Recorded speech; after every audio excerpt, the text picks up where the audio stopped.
So welkom terug hier op Groot Plaas. Nou op 'n maandag doen ons 'n bietjie plaaspraatjies en ons heel eerste storie is oor bietjie presisie boerdery wat ons gesien het daar by Nampo. Nou boerdery raak al hoe slimmer en by Nampo vanjaar was dit duidelik dat tegnologie besig is om die spel heeltemal te verander. Presisie boerdery help produsente nou om elke vierkante meter van hulle lande apart te bestuur deur data, sensors en satelliettegnologie te gebruik. Nou boere kan dus presies sien waar grond meer voeding benodig, waar water verlore gaan en selfs waar opbrengste verbeter kan word. Nou kenners sê, dit gaan nie meer net oor kostebesparing nie, maar oor groter oeste en beter winsgewendheid. Die moderne boer gebruik dus vandag net soveel data as wat hy diesel gebruik. Nou biologiese produkte vervang ook chemikalieë en dit is ook 'n tema wat ons by Nampo gesien het hierdie jaar. 'n Groot nuwe tendens in landbou is die skuif weg van swaar chemikalieë, natuurlike biologiese produkte. Al hoe meer boere gebruik nou produkte wat uit natuurlike organismes en plantgebaseerde bestanddele ontwikkel word om grondgesondheid en plantegroei te verbeter. Nou kenners sê die produkte help nie net met volhoubaarheid nie, maar kan ook grond se langtermynproduktiwiteit verbeter. Die mark vir biologiese landbouprodukte groei tans vinnig wêreldwyd, aangesien verbruikers en produsente meer fokus op gesonder voedselproduksie en minder chemiese residue. En koolstofboerdery skep nou 'n nuwe inkomste vir ons boere. Boere kan dalk binnekort geld maak uit iets wat jy nie eens kan sien nie, koolstof. Nou koolstofboerdery is een van die vinnigste groeiende tendense wêreldwyd waar boere betaal word om praktyke te gebruik wat koolstof in die grond vasvang. Dit sluit dinge in soos dekgewasse, minder grondbewerking en herlewingsboerdery. Die idee is eenvoudig, hoe gesonder die grond, hoe meer koolstof word geberg en hoe groter die potensiële inkomste vir die boer. Nou kenners meen dit kan in die toekoms 'n heel nuwe inkomstestroom vir produsente skep, terwyl dit terselfdertyd die omgewing kan beskerm. Dis net 'n paar lekker stories vir plaaspraatjies vandag. Ons maak volgende maandag weer so. Ons is terug op ons, met ons gas op Groot Plaas net hierna. Hier is geskakel op Groot Plaas. Ons gas saam met ons vanoggend Sean Privet en hy is die besturende direkteur van die Groot Bos Foundation. Sean, good morning and welcome to Groot Plaas. Thanks very much. Thanks for the opportunity. Baie dankie. So, Sean, we know you guys had some significant fires last year, towards the end of last year, but what was the impact on that the recent veld fires had on the fynbos ecosystem? Yeah, the fires were really devastating. I mean, the whole area in the Oeverberg, we had about 40,000 hectares that burned between November and February this year. And so it was quite extraordinary, really. More than 20 years since we've had fires like this. And obviously it's devastating. People there's a lot of impact on infrastructure, on farms, on towns. After the fire, it looks completely devastated. But what's important to remember is that these fires have been part of this natural ecosystem for millions of years, and actually the natural veld is adapted to the fires and able to recover after the fires. It's just a pity that we had such extensive fires and over such a big area, because ideally, you want smaller fires and fires that are a bit more manageable.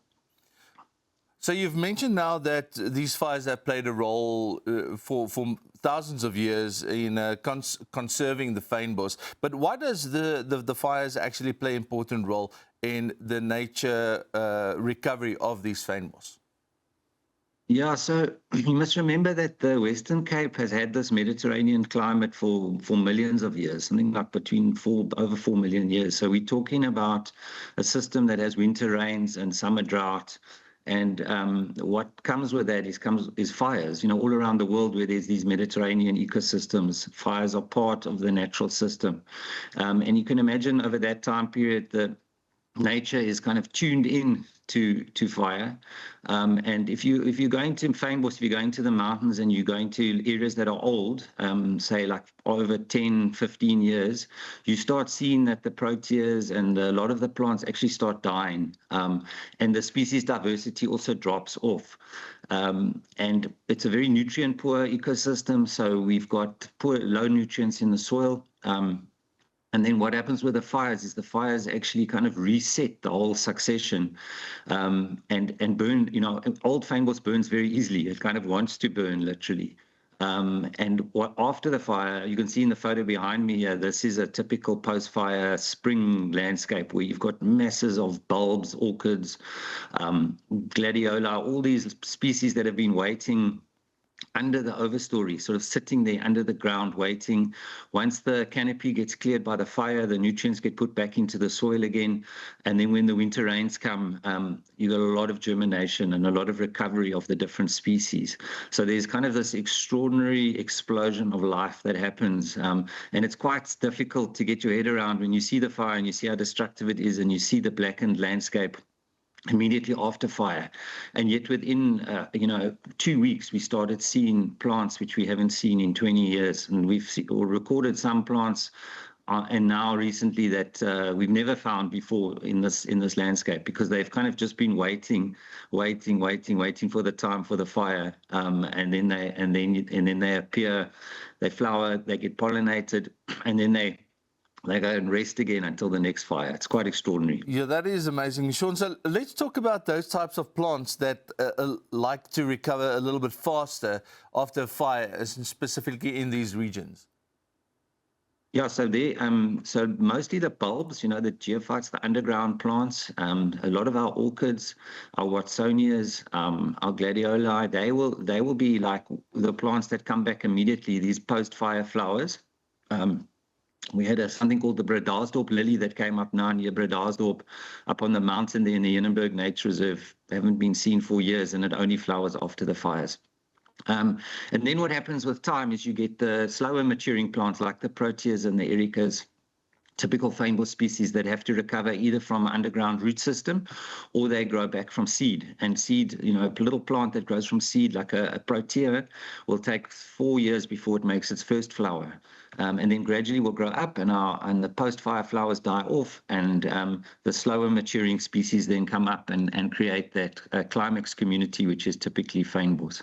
So you've mentioned now the time it takes normally for a protea to come up after a fire, but how long does it usually take for a burnt fynbos area to start flowering properly again? So if you're talking like pincushions and proteas and ericas, about 4 years, probably about 4 years. And then I'd say at about 6 to 8 years, it's really to 10 years, it's at its peak. That's when our flower harvesters and the farmers that are, farming fynbos, that's when they would be able to harvest and get the products off the land. And then after 10, 12 years, it actually starts, the quality of the products decline. And as I said earlier, the plants actually start over maturing, and by 20 years they start dying. Sean, we're going to be back with you in a second. Dis ons gas op Groot Plaas volgens Sean Previtt. Hy is die bestuurende direkteur van die Groot Bos Foundation. Ons terug op Groot Plaas net hierna. Welkom terug op Groot Plaas. Ons gas saam met ons volgens Sean Previtt, en hy is die bestuurende direkteur van die Groot Bos Foundation. Sean, so what makes Cape fynbos so unique compared to other vegetation in South Africa?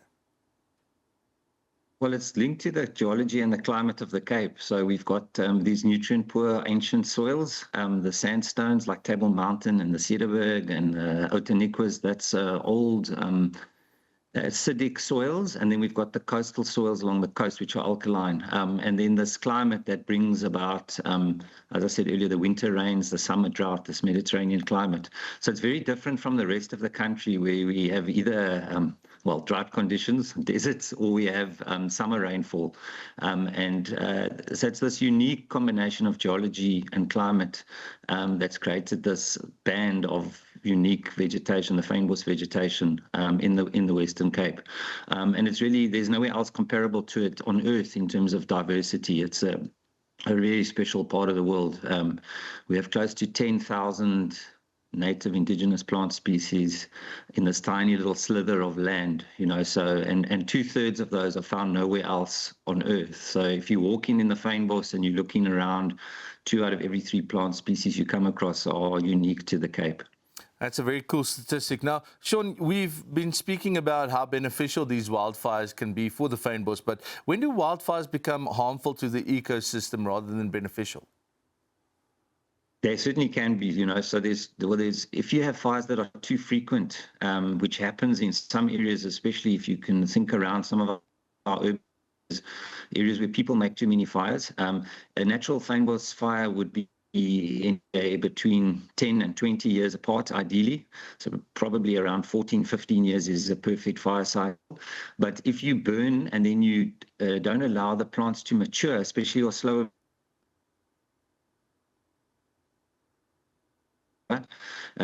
you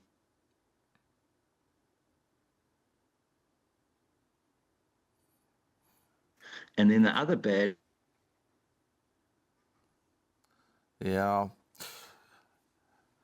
So dit lyk of ons bietjie tegniese probleme het uit die Kaap uit. Miskien is dit net nie lekker weer daarso onder nie. So dit is ons gas op Grootplaas gewees vanoggend, Sean Privett, bestuurende direkteur van Grootbos Foundation. Dan gaan ons maar Grootplaas vanoggend afsluit met 'n lekker liedjie, 'n bietjie Bok van Blerk om jou in die maandag by te kry. Ons hoop jy het dit saam met ons geniet en dan kerns weer môreoggend saam.